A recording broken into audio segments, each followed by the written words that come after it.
What's up, everybody? I'm live. Just putting up the title on YouTube and Facebook. Go live. Let's see. Hope everyone's having a great day. Today is Friday. It's Friday night. The city is actually pretty much buzzing right now. the What do you call it? Let me just double check and make sure that the sound is working.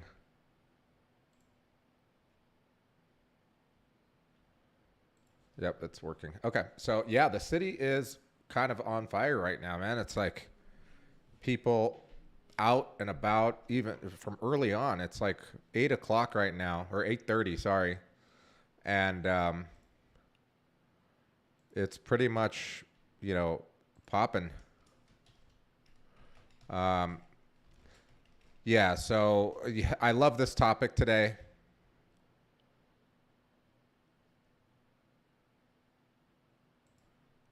FYI. Okay, so for you guys that don't know, I am creating, I'm creating an SEO. How it's called "How to Make Money with SEO" course. Um, if you'd like to get it for free, just join the Life Hacks with Andrew newsletter.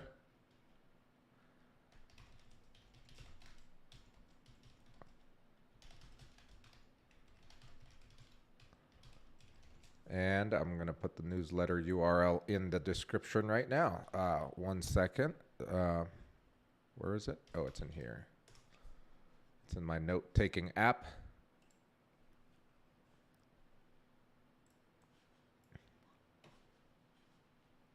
Let me, there it is. It's because it's a Google form or a Google Doc form. And sometimes it's like those URLs are super huge, so you've got to make them tiny. So yeah, welcome. It's Life Hacks with Andrew. I'm just preparing. Oh, there it is. Yeah. So if you guys are interested in the course, I am making a course about making money using search engine optimization, whether it's using search engine optimization for your own site to obviously rank it better, for your own business or whatever it is that you're selling online, or to actually provide search engine optimization to clients as a service. Basically, go through our method of making money through and acquiring clients, and go through and I'm going to go through on the course. I'm going to go through how we got into the niche of drug and alcohol rehab. Connecting the dots backwards is a lot easier. Obviously, a lot of cool, I guess, coincidences or things that God puts in your path aligned, right? So I'm just putting that here. Okay, so I'm going to share the other screen. There it is. Okay, so that Facebook is working. I'm going to share the other screen. Where is it? Screen capture. This one. Okay. And then I'll start recording. Hello, Jose. How are you doing? Hope you had a great Friday. And the weekend's going to be great as well.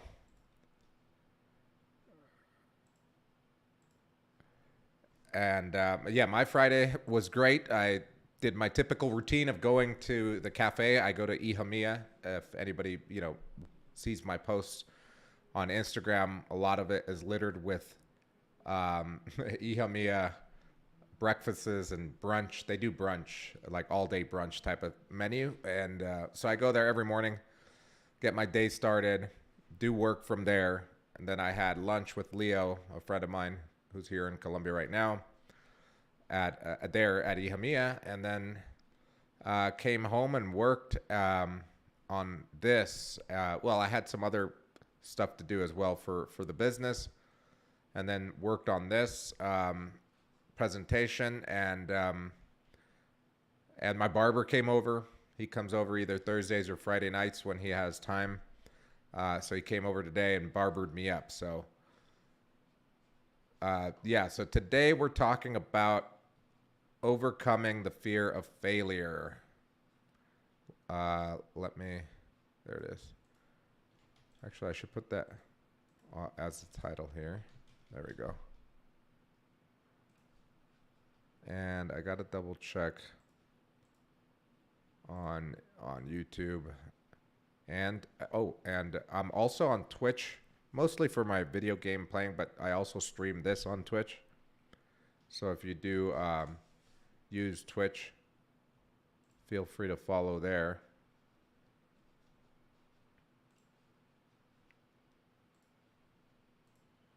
I'm gonna update this title, edit.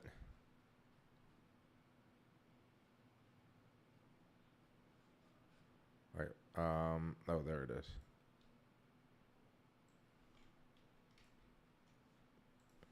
Yeah, I gotta update the title on all platforms because I forgot to put the form URL for the newsletter for those of you that do want to sign up and get my course for free.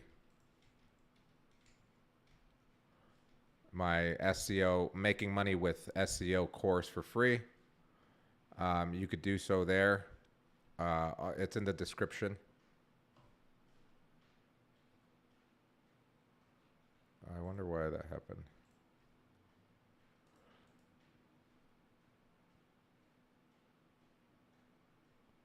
I gotta delete. Okay, so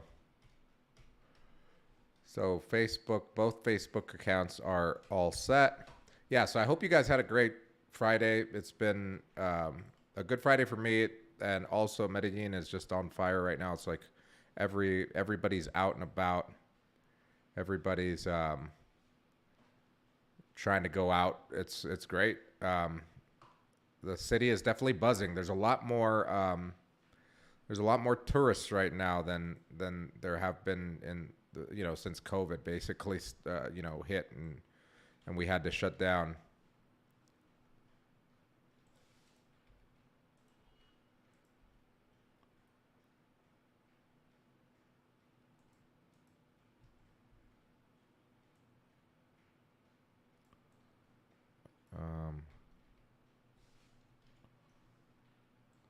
Darn it. Why is this? Okay. Save there. Okay, so I've saved there.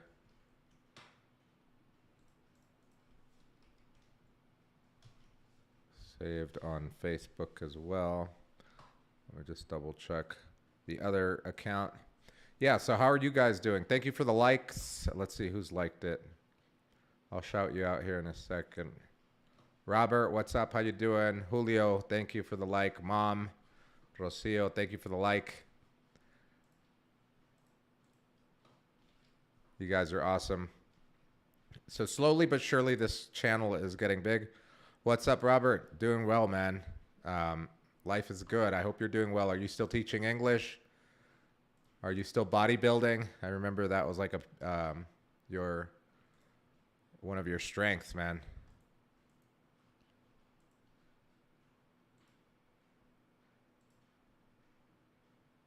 Okay, everything's all set there. Discard there. All right, so I'm going to start recording here in a second.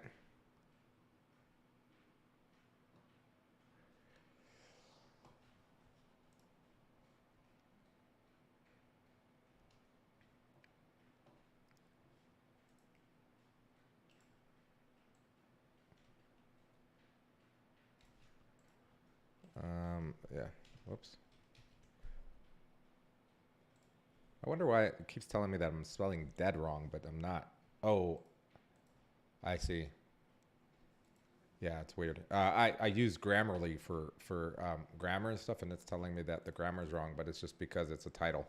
Okay, so I'm gonna start recording here.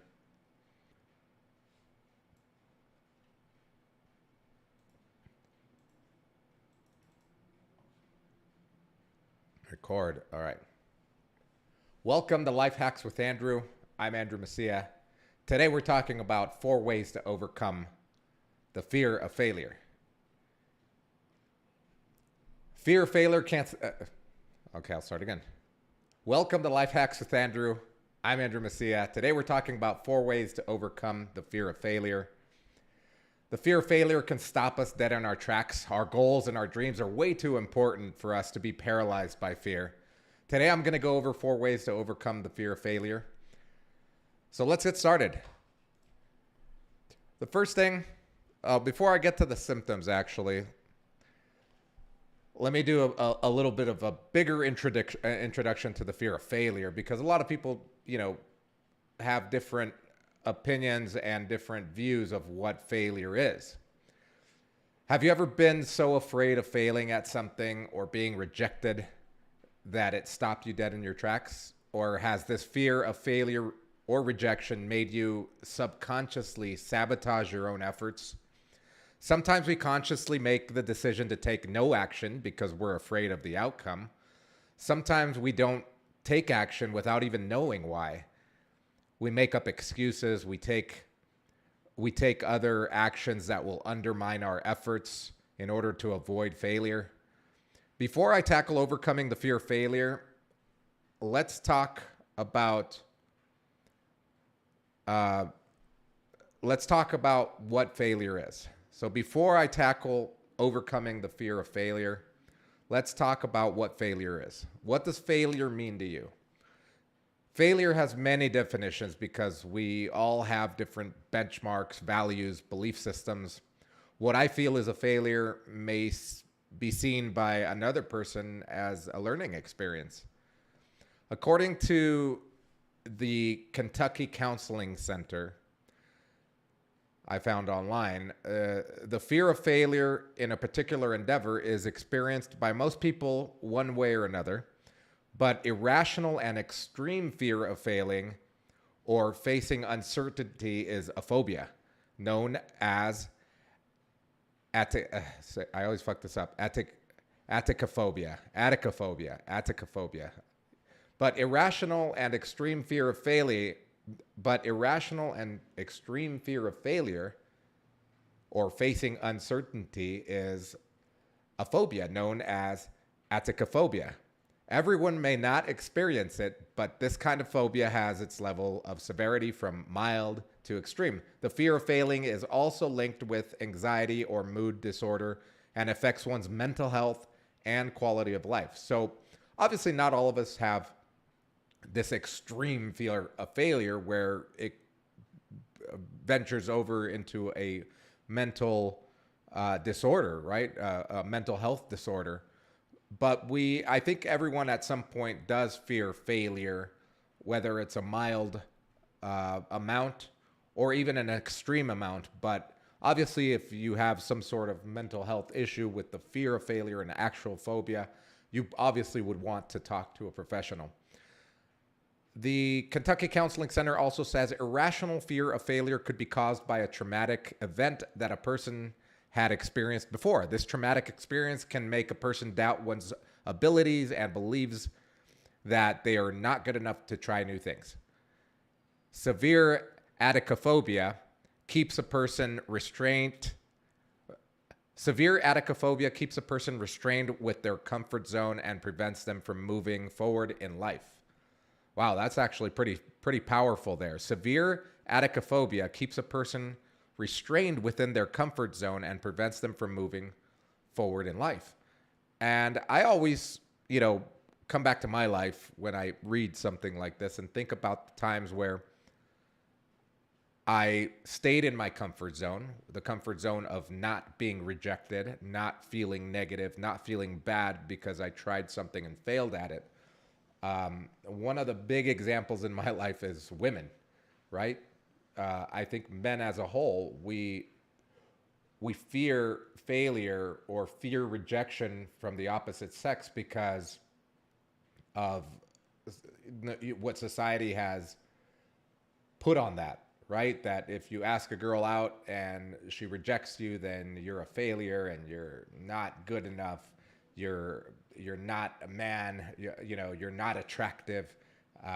So in my life, that fear of failure prevented me from taking action and meeting women. And not until in my 30s did I, my mid 30s was I able to overcome that fear, because one, I have been seeing a therapist and she has helped me move through those traumas that I developed or that I underwent early in adult life or teenage years, and overcome them and actually tackle the fear and overcome the fear.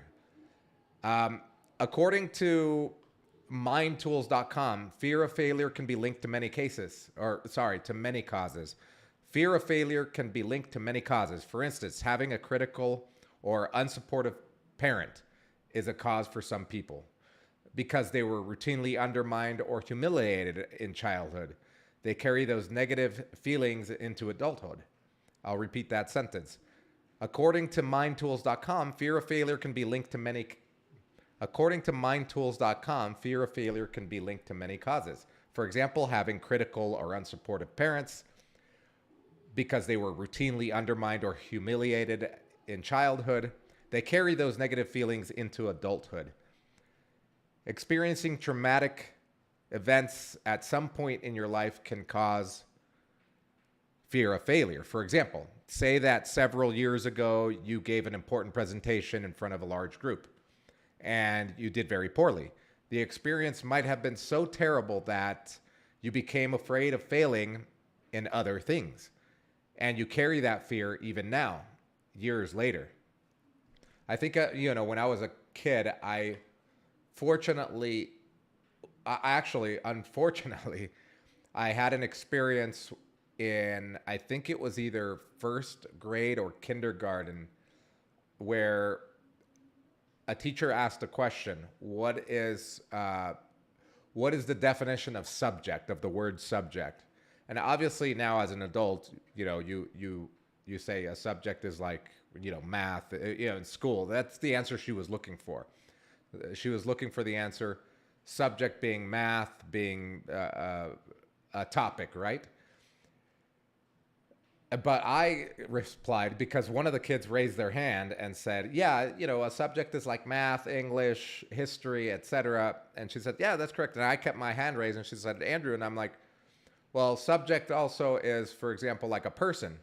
And everybody laughed. And she's like, no, it's like, because she was looking for that. But in reality, thinking back, and everybody laughed, even though I was right, because I literally went home and I looked in the dictionary. A subject as a noun could be, a person or a thing, right? An object. So, for example, and it could even be a verb, right? To subject someone to something. But regardless, everyone laughed at me. And for many years, I refused to answer questions or raise my hand just because of that one traumatic experience where everyone laughed. Even the teacher laughed at me, even though I was right. And it was just such a bad experience. So yeah, those traumatic events that happen early in life can definitely be carried on over later in life and into other things, not just, raising your hand in class, but maybe having the spotlight on you and fearing that you're going to fail. So what are the signs and symptoms of failure? You might experience some of these symptoms if you have fear of failure. A reluctance to try new things or get involved in challenging projects. Self-sabotage, for example, procrastination, excessive anxiety, or a failure to follow through with goals. Low self-esteem or low self-confidence. Commonly using negative statements such as, I'll never be good enough, I'll never get the promotion, I'm not smart enough to get on that team, etc. Perfectionism. that's one of the symptoms that I didn't really think about when I was researching this, but one of the symptoms of a fear of failure is perfectionism, right? A willing to try only those things that you know you'll finish perfectly and successfully. So, for example, and that's where analysis paralysis comes into play, right? You overthink things and you don't take action because you're afraid that you're not going to succeed at it. You're going to fail.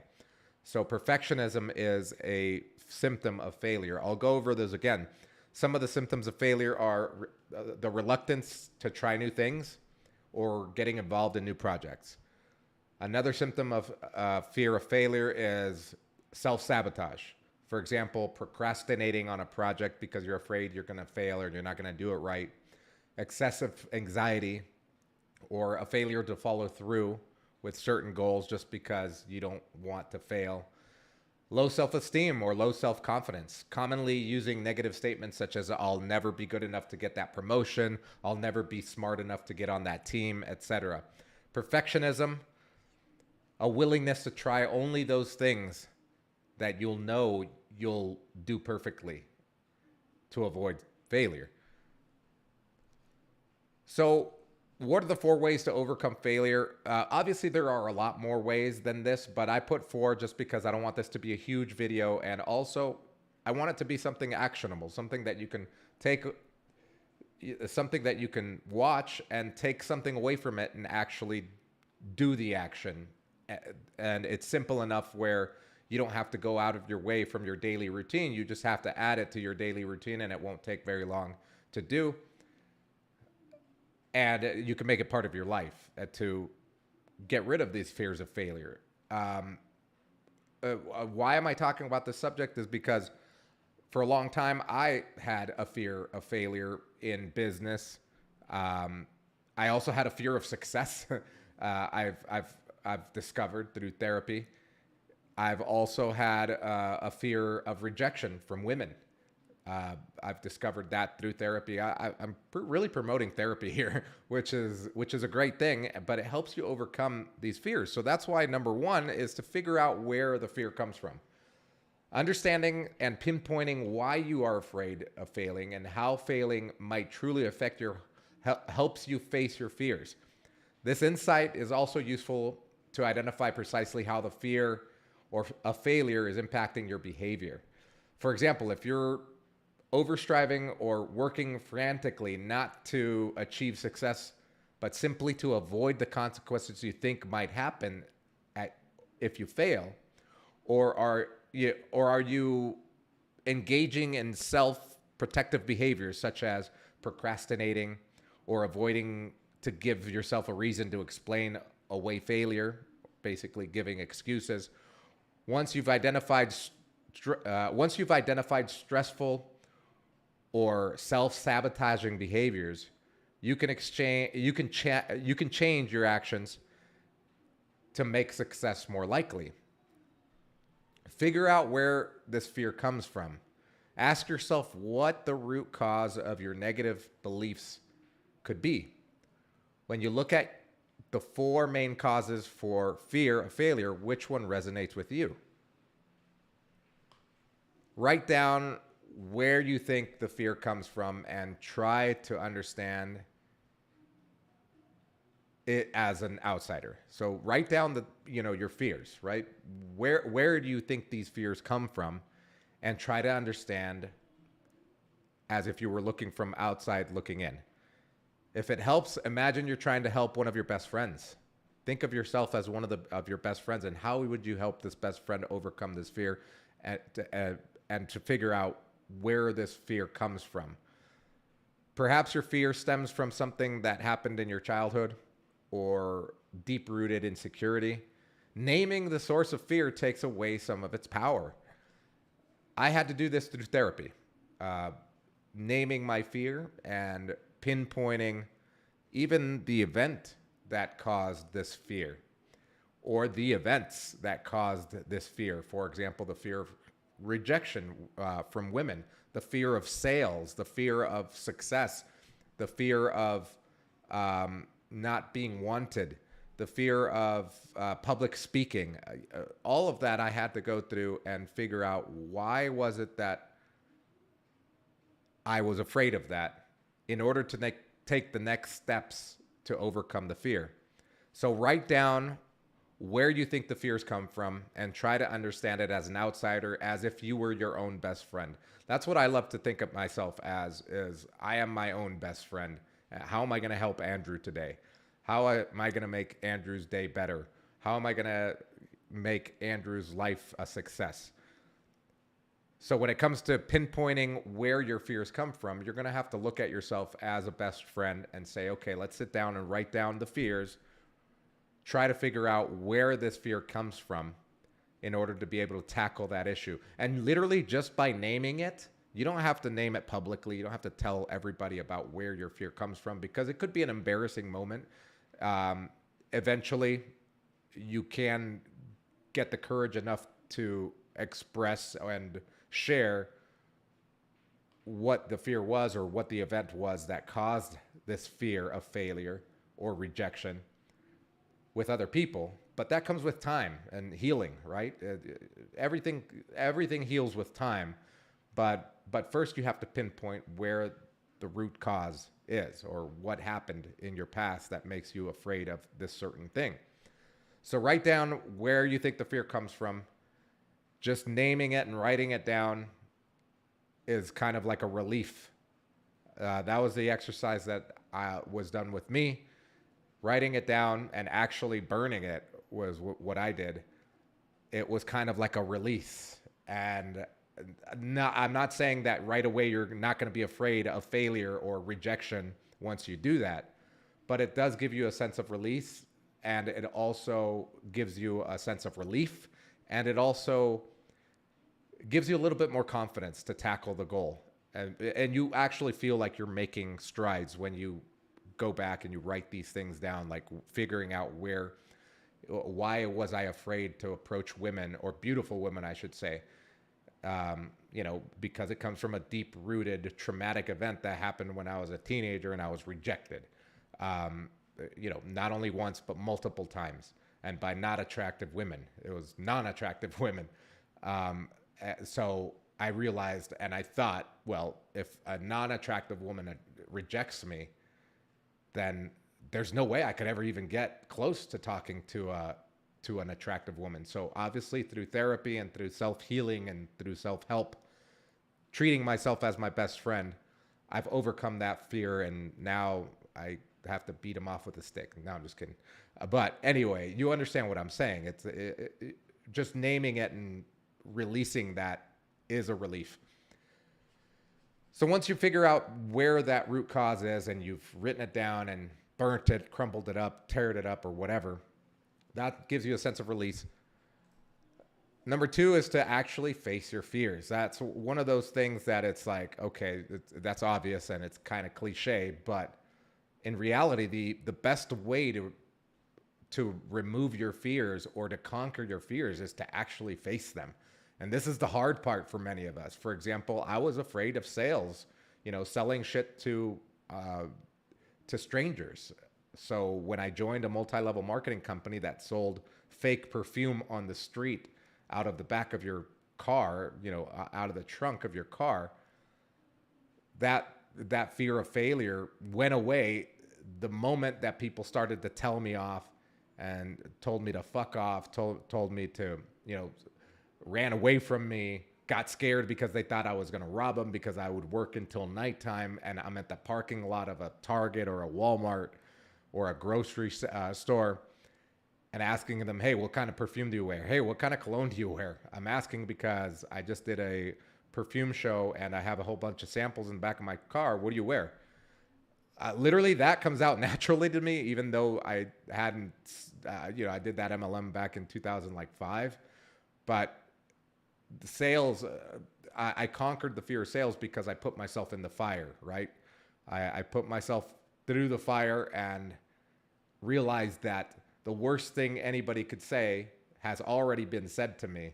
So I'm just going to keep pushing. I'm just going to keep pitching because eventually someone's going to say yes. And eventually people started to say yes. According to Forbes, regardless of what your weaknesses are, you need to face them and work on them. Regardless of what your weaknesses are, you need to face them and work on them. When you face your fears, you start to improve how you deal with them. You might fear change in your life, and that is one of the things holding you back from success. If you're doing things the way you've always done them, the results are always going to be the same. That's kind of the definition of insanity, right? I think Albert Einstein said the definition of insanity is doing the same thing over and over again, but expecting a different result, when in reality, you're going to get the same result, but you keep doing the same thing, wishing and hoping that you can become successful, wishing and hoping that you can have a hot girlfriend, wishing and hoping that you can make more money, wishing and hoping that you could learn how to code and get your own programming clients, wishing and hoping that you can, move to another country and work digitally and make money and have a great life and take trips, etc. But you keep doing the same thing over and over again, not trying something different. That holds you back from success. If you're always doing, so Forbes says, if you're doing things the way you've always done them, the results are always going to be the same. If you want different and better results, you need to make changes to your approach. The more you face your fears and the more you do what you don't want to do, the more comfortable you get with the things you fear. As I was saying, selling perfume on the street, the knockoff shit to complete strangers, the more and more I did that, the less the fear came to me. The more and more I did it, and I approached everyone and anyone that walked, the fear went away. And now, selling digital marketing to drug and alcohol rehab centers in the United States is a cakewalk compared to selling cheap perfume on the streets of, LA and Orange County. So once I faced that fear went away, not only for selling perfume, but it went away in many other areas of my life, including approaching women, because obviously and I realized that approaching a beautiful woman is a sale. Well, I guess everything in life is a sale, right? You're selling yourself. So there's many things that you have to get right, and you have to be prepared. And the more you practice, the more you get rejected, the better you become at selling. Facing your fears develops grit. Regardless of what your weaknesses are, you need to face them and work on them. When you face your fears, you start to improve how you deal with them. You might fear change in your life, and that's one of the things that's holding you back. And that's one of the things that's holding your success back. So you need to face them. You got to put yourself through the fire. It's going to be hard at the beginning. What I like to do is an exercise when I'm doing a new project, for example. It comes almost naturally to me now, but when I'm facing something new, I always go through the scenario in my head of envisioning what is the worst case scenario. Worst case scenario, for example, doing this stream. Worst case scenario is that in 2 years, I still have 0 followers and I'm making no money. And that's a fear, right? That's a legitimate fear, I think. Actually, I think it's irrational because it seems legitimate when you're starting. But the more I think about it, and let's say I even say it out loud right now, it seems so ridiculous that in 2 years I'll have 0, or not many followers and no engagement, not making any money. Because if I'm doing this every single day of my life for the next 2 years, logically, it's inevitable that I'm going to have more followers and I'm going to make money. Literally, I'm telling people that I've started creating a digital marketing course on how to make money with SEO, whether it's selling it as a service or applying search engine optimization to your own website so that you can get better rankings and you don't have to pay Google for Google ads or any other type of ads, and you can rank naturally. I've already done that, and I've asked people to sign up for my newsletter if they want to get the course for free. Some people will get it for free, and some people will have to pay the full price, which is $200. I've already got 30 people signed up, and I only did that the day before yesterday, and I haven't promoted it very much. But imagine if I sold the course for $200 to 30 people. That's $6,000. If I could get 1,000 people to do that, that's $200,000, right? Or sorry, $20,000. So it's inevitable that I'm not going to make money. So that's one of the exercises that I do in my mind whenever I'm going to face my fears. I think of the worst possible outcome, and then I realize that, okay, this is an irrational fear. For example, we during the pandemic, I think everyone had a lot of fears in the pandemic, especially when it came to economics, especially if you had a business. So we had a business for like 2 or 3 days. All of our clients shut down. They had to shut down, mandatory shutdowns. Nobody could be together and congregate. So obviously all the rehab centers had to shut down. They cut their budgets with us immediately. They said, we don't know what's going to happen, so we have to say goodbye to you right now. So we're like, holy shit. So we thought, what is the worst possible outcome?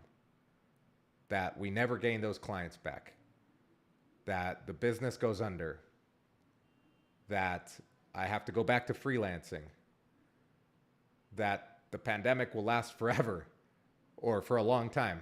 And then as the days went on, that fear became more and more irrational because things were getting better. Immediately, people they deemed drug and alcohol rehab centers as essential services because they're behavioral health, so they're an essential service. So they were able to reopen. Clients came back. As a matter of fact, clients saw a bigger opportunity and they said, we need to double our budget because we want to open up another center. So things actually got even better. So that initial fear was almost an anxiety, because I did get anxiety, was irrational. Obviously, it came from something uncertain like the pandemic, but as the days went on, it proved to be irrational and everything worked out, thankfully. Number 3, set approach goals, not avoidance goals. Set approach goals, not avoidance goals. Number 3, set approach goals, not avoidance goals. What does that mean? Goals can be classified into 2 categories: approach goals and avoidance goals, based on whether you're motivated to wanting to achieve a positive outcome or avoid an adverse one. I know that sounds really weird. I got that from Psychology Today. So what it's saying is that you can classify your goals. Set approach goals, not avoidance goals. So number three, set approach goals, not avoidance goals. What does that mean? Goals can be classified as approach goals or avoidance goals based on whether you're motivated to wanting to achieve a positive outcome or avoid an adverse one. Meaning that an approach goal is when you have a goal with the intention of succeeding, and an avoidance goal is when you have the intention of avoiding failure. So psychologists have found that creating approach goals or positively reframing avoidance goals is beneficial for well-being. Psychologists have found that creating approach goals or positively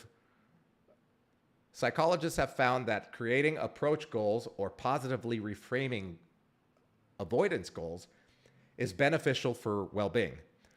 When you're dreading through a task or dreading a tough task, when you're dreading a tough task and expecting it to be difficult and unpleasant, you may unconsciously set goals around what you don't want to happen rather than what you do want to happen.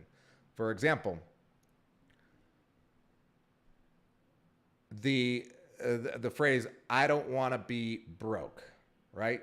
That's my goal. My goal is not to be broke. That would be classified as an avoidance goal. Your goal is to avoid failure. Your goal there is not to be successful. Rephrasing or reframing that goal would be to say, I will be successful. I'm going to be successful. I'm going to work hard and I'm going to be successful. Now you shift your energy from this negative thing of not being broke to this positive thing of becoming successful and working towards that goal. So does that kind of make sense, where an avoidance goal is where you're avoiding the actual goal of success by saying, I don't want to be broke, and that's what I'm going to work on. So I'm just going to do the bare minimum. I'm going to get a job. I'm going to, hang out on the weekends with friends, etc. And I won't be broke, and I'll be happy. I'll be complacent. as opposed to saying, I'm going to be successful and I'm going to risk everything. I'm going to work my ass off. I'm going to limit my time out with friends and spending. I'm going to cook my own meals, etc. And I'm going to be successful and I'm going to be wealthy. That's way different than saying, I don't want to be broke. Maybe you could combine both. I don't want to be broke. I'm going to be successful and this is how I'm going to do it. Another example is I don't want to be rejected, so I'll lower my standards with women or with my client or at work. Instead of saying that, I don't want to be rejected, so I'm going to lower my standards, or I'm going to try less, or I'm going to expect less. That way I'm not disappointed. You can change that and reframe that goal or that avoidance goal by saying, I will not lower my standards. I'll search even more for that ideal woman, that dream job, big content or a big client, etc. I will not lower my standards. I'll search even harder for that ideal woman, that dream job, that big client, etc. Success and happiness is a numbers game. That's a way better goal than saying, I don't want to be rejected, so I'm lowering my standards, or thinking I'm not going to be rejected, so I'm going to lower my standards, or I don't expect much from people, that way I'm not disappointed. That's an avoidance goal. It's way better to say that I'm not going to lower my standards. I'm going to keep them high, and I'm going to work even harder to get that ideal woman, to get that dream job, to get that big client, etc. Success and happiness is a numbers game.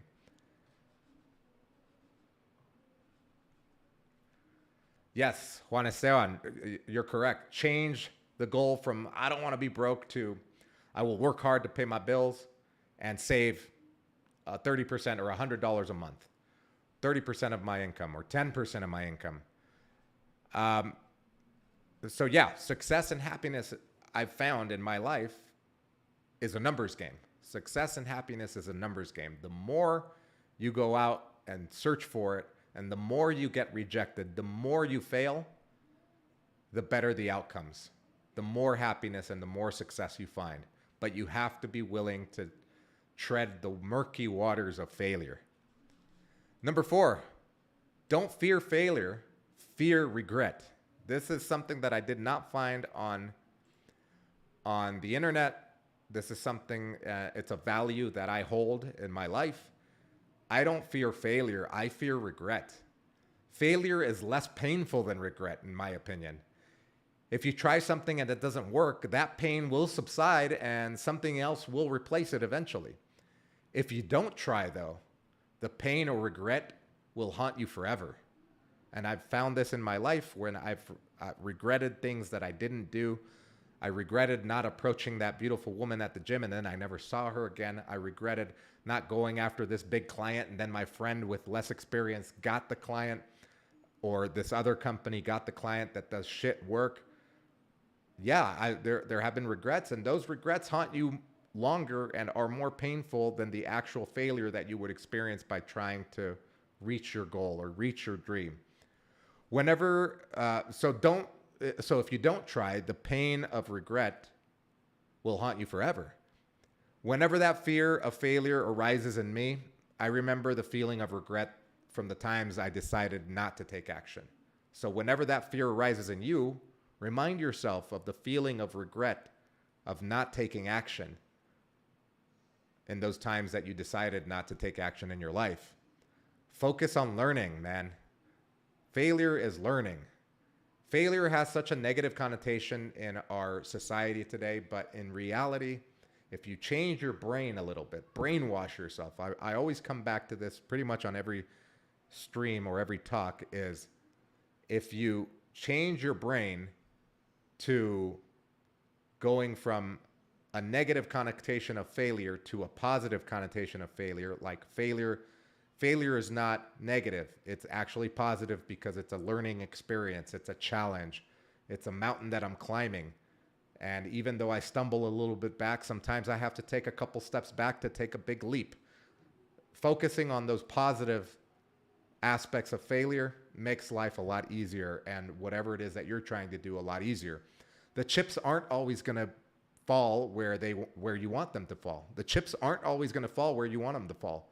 But if you understand that, but if you understand that reality going in, you can be prepared to wring the most value out of the experience, no matter the outcome. So the chips aren't always going to fall in your favor or how you want them to fall. But if you understand that going in, you can be prepared to wring the most value out of the experience, no matter the outcome. Focus on learning. Don't fear failure. Don't be afraid to fail. Challenges are good in life. No matter how hard they are, they're always good. For me, failure is something that I had to overcome as an adult, or the fear of failure. And, society has taught us since you're a child that, losing is bad, winning is good.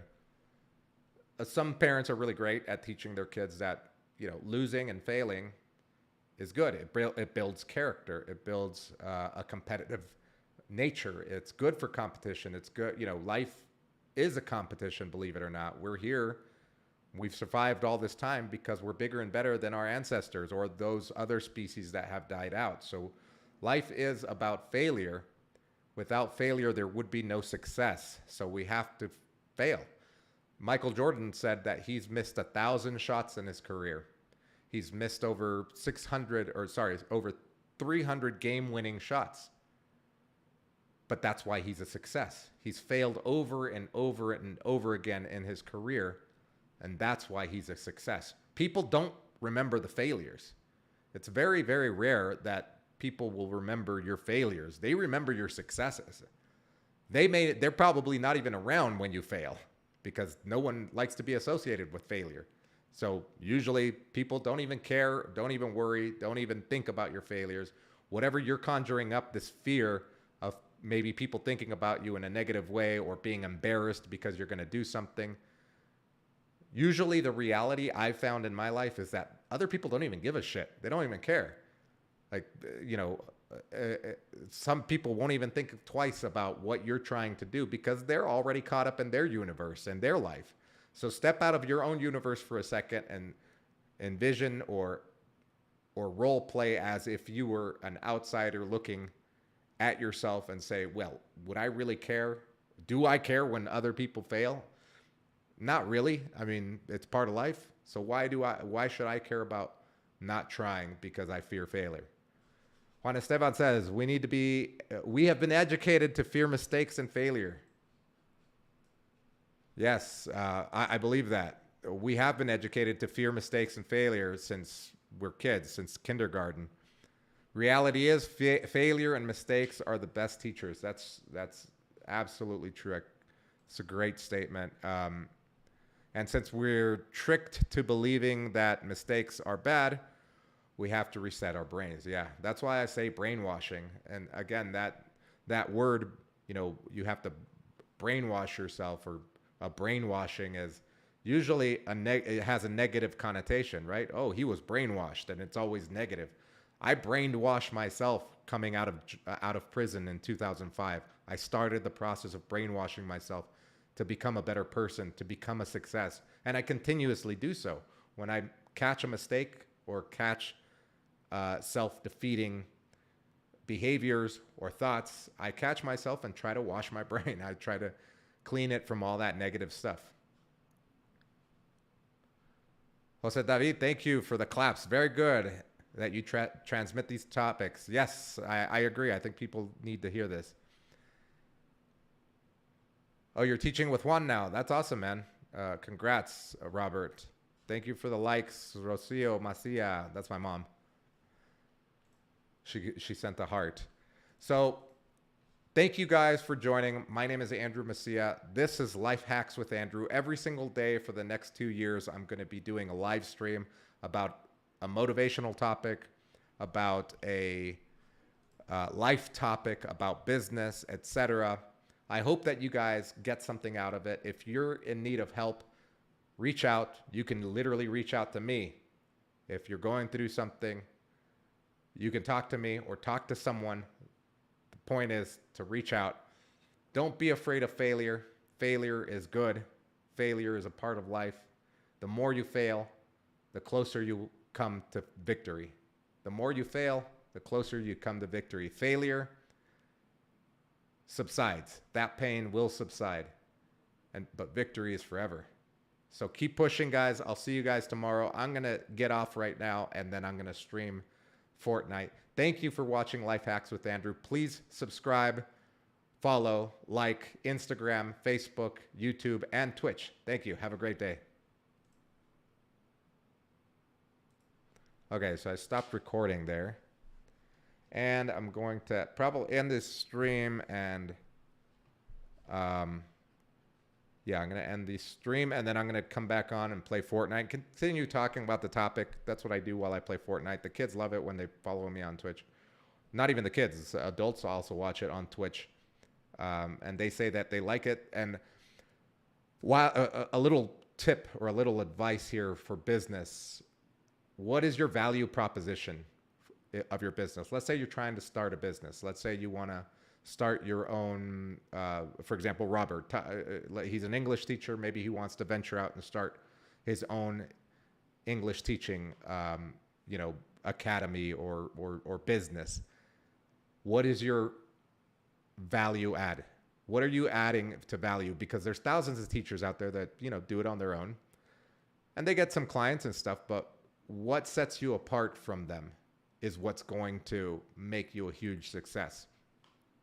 So I researched YouTube, and I've researched Twitch, and I have not found one streamer that does video games and talks positive things. Usually the main focus is the game, right? They're talking about the game, playing the game, showing how good they are at the game, doing trick plays, creating content around the game. My value add is that not only am I playing the game, but I'm also giving you inspirational information about a certain topic every stream. That's why I do this first, because it warms my brain up to the actual topic. So once I'm actually playing, I'm talking about the topic today was overcoming fear of failure, and this is how I've done it in my life. I've gone through shit just like everyone else. Some of my shit has been heavier than some other people. Some other people's shit has been heavier than mine. But this is how I've gotten through it, and this is how you can get through it too. It's not hard. You can also be a success. Look at me. I'm 41 and streaming because I can do whatever the fuck I want to do because I'm no longer scared. I'm no longer limited economically. I'm no longer limited mentally. You can do it too. You can reach this goal, and you could probably reach it earlier than me if you start working on yourself now. So thank you guys for joining. I'm going to get on and play Fortnite. Hopefully some other people will join me and play. If not, you can join the stream. Thank you guys. Oh, and if you want the course, the Make Money Doing SEO course that I'm creating, I'm going to give it out for free to the first people on the newsletter, which is you now if you sign up. The link for the form is in the description of this live video, and I'll put you on the list. It'll probably be done within the next month, and you'll be kind of my guinea pigs in this journey of teaching people how to do search engine optimization and make money at it. Not just theory, but actual actionable steps that you could do right now to start making money